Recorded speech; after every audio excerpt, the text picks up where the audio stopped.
अस्सलाम वालेकुम viewers, welcome to Sultana yummy food secrets. अल्लाह ताला आप सब पर अपनी रहमतों और बरकतों का नज़ुल फरमाए। आज की रेसिपी अलसी के लड्डू की रेसिपी है, मिक्स ड्राई फ्रूट्स की रेसिपी है। विंटर के लिहाज से ये इंतहाई हेल्थफुल रेसिपी है। जो बच्चे ड्राई फ्रूट्स खाना पसंद नहीं करते तो आप बस इस रेसिपी को फॉलो करते हुए ये लड्डू बनाएं तो यकीन करें आपके बच्चे बहुत शौक से ये रेसिपी को ना ट्राई करेंगे। बच्चों और बड़ों के लिए इंतहाई मुफीद है और सेहत के लिहाज से तो इंतहाई कारआमद है। ये ऐसे लड्डू हैं जिनमें ओमेगा 3 फैटी एसिड्स वाफर मिकदार में पाया जाता है, जो दिल के अमराज के लिए बेहतरीन है। जो लोग वेट कम करना चाहते हैं उनके लिए ये बेहतरीन रेसिपी है। और जिन लोगों को जोड़ों, पट्ठों या कमर दर्द के मसाइल दरपेश हैं उनके लिए तो ये इंतहाई बेहतरीन जो है ना नुस्खा है। तो मेरे अंदाज से, मेरे तरीके से इस रेसिपी को ट्राई करें और विंटर को एंजॉय करें। इस रेसिपी में जो इंग्रेडिएंट्स मैं यूज कर रही हूँ, ये जनाब ये है चारों मगज। इसके साथ ही ये है सनफ्लावर सीड्स। इसके साथ बादाम लिए हैं और अखरोट मैंने जो है ना इनके जो निकाल लिए हैं मगज। साथ ही सफेद तिल लिए थे, कद्दू के बीज लिए थे, किशमिश ली थी, मखाने, और इसके साथ ही जो इस रेसिपी की जान है वो अलसी, तो वो ली है। क्योंकि अलसी में ओमेगा 3 फैटी एसिड्स वाफर मिकदार में पाया जाता है, जो दिल के अमराज के लिए बेहतरीन है। अच्छा, इन तमाम इंग्रेडिएंट्स को हमने हल्का हल्का जो है ना रोस्ट कर लेना है। लाइट ब्राउन होने पे हमने इनको चूल्हे से निकाल लेना है। सबसे पहले हमने चारों मगज को जो है ना वो हल्का हल्का रोस्ट कर लेना है। लाइट ब्राउन होने पे हमने इनको चूल्हे से निकाल लेंगे। इसके बाद बारी आ जाएगी सनफ्लावर सीड्स की। तो सनफ्लावर सीड्स को भी हमने 1 मिनट के लिए रोस्ट कर लेंगे। जब इनमें हल्की हल्की भीनी भीनी सी खुशबू आने लगे तो इसको भी हमने चूल्हे से निकाल लेना है। अच्छा, इन तमाम इंग्रेडिएंट्स को फिलहाल सेपरेट बर्तन में निकालते जाएं और ताकि इनकी हीट जो है ना वो निकल सके। अगर आप इनको मतलब इकट्ठा अगर रोस्ट करना चाहते हैं तो कोई अच्छा रोस्ट हो जाएगा और कोई अच्छा रोस्ट नहीं होगा, क्योंकि कुछ सीड्स जो है ना वो ज्यादा हीट लेते हैं और कुछ कम लेते हैं। इसी तरह पंपकिन सीड्स को भी हमने हल्का हल्का रोस्ट कर लेना है।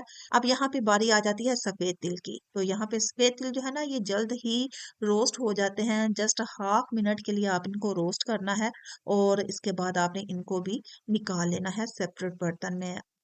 अब बारी आ जाती है बादाम और अखरोट की। बादाम और अखरोट को हमने इकट्ठा जो है ना वो रोस्ट कर लेना है।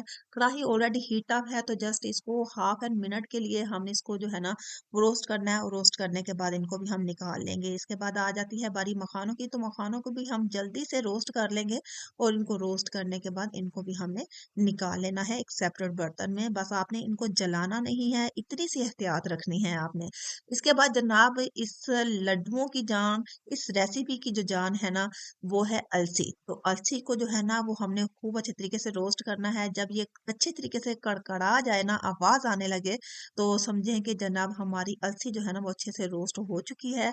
तो इसको हमने कड़कड़ाने के बाद हमने इसको भी सेपरेट बर्तन में निकाल लेना है। जी, हमारी अलसी भी जो है ना वो अच्छे तरीके से रोस्ट हो चुकी है, तो इसको भी हम एक सेपरेट बर्तन में निकाल लेंगे ताकि इसकी हीट अच्छे तरीके से निकल जाए। ये देखें जी, तमाम ड्राई फ्रूट्स और जनाब सीड्स जो है ना वो मैंने अच्छे तरीके से रोस्ट कर लिए हैं। इनकी हीट अच्छे तरीके से निकाल ली हुई है। ये लें जनाब, हमारे तमाम इंग्रेडिएंट्स जो है ना वो रूम टेम्परेचर पे आ चुके हैं। अब हमने इनको मोटा मोटा सा ना पीस लेना है, सवाए सफेद तिल और किशमिश के।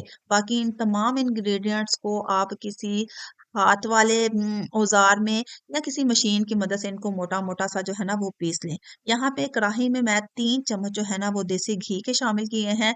मेल्ट होने पे जनाब हमने ये जितने भी इंग्रेडिएंट्स पीस के रखे हैं इनमें आपने सफेद तिल और किशमिश जो है ना वो मिक्स कर देनी है। खूब अच्छे तरीके से मिक्स करने के बाद आपने इन तमाम इंग्रेडिएंट्स को ना देसी घी में मिक्स कर लेना है। अच्छा, याद रहे यहाँ पे आंच जो है ना वो बिल्कुल आपकी लो होनी चाहिए। हीट अप नहीं आपकी कढ़ाई होनी चाहिए, ना ही तेज आंच हो ना मीडियम आंच हो। बिल्कुल हल्की आंच पे आपने इन तमाम इंग्रेडिएंट्स को जो है ना खूब अच्छे तरीके से देसी घी में मिक्स कर लेना है।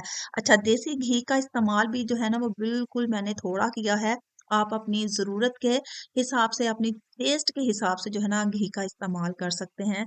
तो बस आपने नॉर्मल से टेम्परेचर में आपने इन तमाम अज़ीज़ा को जो है ना खूब अच्छे तरीके से मिक्स कर लेना है। मिक्स करने के बाद आपने इसी कढ़ाई में 2 मग जो हैं वो पानी के शामिल करने हैं और इसके साथ ही यहाँ पे 1 किलो जो है ना वो मैं गुड़ का इस्तेमाल कर रही हूँ। तो यहाँ पे गुड़ आपने शामिल कर देना है, गुड़ को आपने मेल्ट होने देना है। अच्छा 1 केजी जो है ना वो मैं गुड़ का इस्तेमाल कर रही हूँ, तो आपने गुड़ को इस पानी में जो है ना वो मेल्ट होने देना है। आँच आप तेज़ कर सकते हैं इस पॉइंट पे। 1 चम्मच जो है वो मैं पिसा हुआ इलायची का पाउडर शामिल कर रही हूँ। तो यहाँ पे जनाब गुड़ और इलायची का पाउडर जो है ना हमने पानी में शामिल कर दिया है। गुड़ को मेल्ट होने देते हैं और 10 मिनट के लिए ना इसको खूब पकने देते हैं। अच्छा इसको इतना नहीं पकाना कि जितना कि जनाब ये जो है वो चिपकने लगे, चिपचिपाहट इसमें नहीं आनी चाहिए। जस्ट आप अपने इंग्रेडिएंट्स के हिसाब से जितनी आप क्वांटिटी इन तमाम चीज़ों का इस्तेमाल कर रहे हैं, जितनी मिकदार में आपके पास वो सफ़ूफ मौजूद है ना, उसी हिसाब से आपने जो है ना ये पानी का इस्तेमाल करना है। तो यहाँ पे सेपरेट जो है ना मैंने एक बर्तन में ये इसका मीठा जो है वो मिक्स करके देखा था, तो बहुत अच्छे तरीके से जो है ना इसका लड्डू बन रहा था। तो मुझे ऐसा ही चाहिए, ना तो ये ज़्यादा सख्त हो और ना ही जनाब इतना नरम हो कि हाथों में ही फैल जाए। तो जस्ट जैसे ही मुझे इसकी जो है वो थिकनेस चाहिए थी ना उसी हिसाब से मैंने इसको पका लिया है और तो अप्रोक्सीमेटली 10 मिनट मैंने इसको पकाया है। उसके बाद आपने इस मीठे को जो है ना ये जितने भी इंग्रेडिएंट्स आपने पीस के रखे हैं, मिक्स करके रखे हैं, तो आपने इसमें शामिल कर देना है। थोड़ा-थोड़ा करके आप चेक कर सकते हैं। अगर आपको कोई डाउट हो तो पहले मैंने थोड़ा-सा शामिल किया है क्योंकि मैं भी फर्स्ट टाइम जो है ना ये लड्डू बना रही थी। मेरी ये सिस्टर इन लॉ ने ये लड्डू बनाए थे, अलसी की पिनिया बनाई थी, तो मुझे ये रेसिपी बहुत पसंद आई थी, तो मैं तो इसे कैम कर रही थी और इसे वॉच कर रही थी। तो साथ-साथ उनकी हेल्प कर रही थी, तो बड़े मज़े से जो है ना हमने ये रेसिपी तैयार की। होपफुली आपको भी ये रेसिपी बहुत पसंद आएगी। तो जो बच्चे जो है ना ड्राई फ्रूट्स खाना पसंद नहीं करते, तो आप इनको अलसी के लड्डू, ये मिक्स ड्राई फ्रूट्स के जो है ना वो लड्डू बना के दें। यकीन करें बच्चे और बड़े दोनों को बहुत पसंद आएँगे। अच्छा मैंने ये जो गुड़ का जो लिक्विड था ना ये इसमें शामिल कर दिया और उसके बाद जो है ना इसको खूब अच्छे तरीके से मिक्स कर लिया। मिक्स करने के बाद इसको गरमा-गरम जो है ना हमने इसके लड्डू तैयार कर लेने हैं। आपने इनका साइज़ अपनी चॉइस के हिसाब से कर लेना है। बड़ा, छोटा या मीडियम जैसा भी आप पसंद करते हैं उसी हिसाब से मैंने वैसे ही इनकी जो है ना इनको वो शेप दे दी है। लड्डू बनाते हमने बड़ा एंजॉय किया। यकीन करें आप भी इस रेसिपी को ज़रूर ट्राई करें। बच्चों और बड़ों के लिए तो ये इंतहाई मुफीद रेसिपी है। जो लोग वेट कम करना चाहते हैं वो अलसी के लड्डू बनाकर खाएं। यकीन करें आपकी सेहत पे बहुत ही पॉजिटिव असरात जो है ना वो मुरतब होंगे। तो यहाँ पे ये देखें जी बहुत ही मज़ेदार, बहुत ही डिलीशियस अलसी के लड्डू, मिक्स ड्राई फ्रूट्स के लड्डू। ये ले जनाब हमारे अलसी के लड्डू हो गए हैं तैयार, अलसी की पिनियाँ हो गई हैं तैयार, mix dry fruit super fast booster energy वाले लड्डू हो गए हैं तैयार, जो कि जोड़ों, पट्ठों और कमर दर्द के लिए तो ये इंतहाई बेहतरीन जो है ना नुस्खा है। तो मेरे अंदाज से मेरे तरीके से इस रेसिपी को ज़रूर ट्राई करें। दुआओं में याद रखें, चैनल को सब्सक्राइब करते जाएं, वीडियो को लाइक करते जाएं। मिलते हैं एक अच्छी सी यूनिक सी सिंपल सी रेसिपी के साथ। Have a sweet and cold winter. Thanks to watching. Stay happy, stay connected. God bless you all. Allah Hafiz.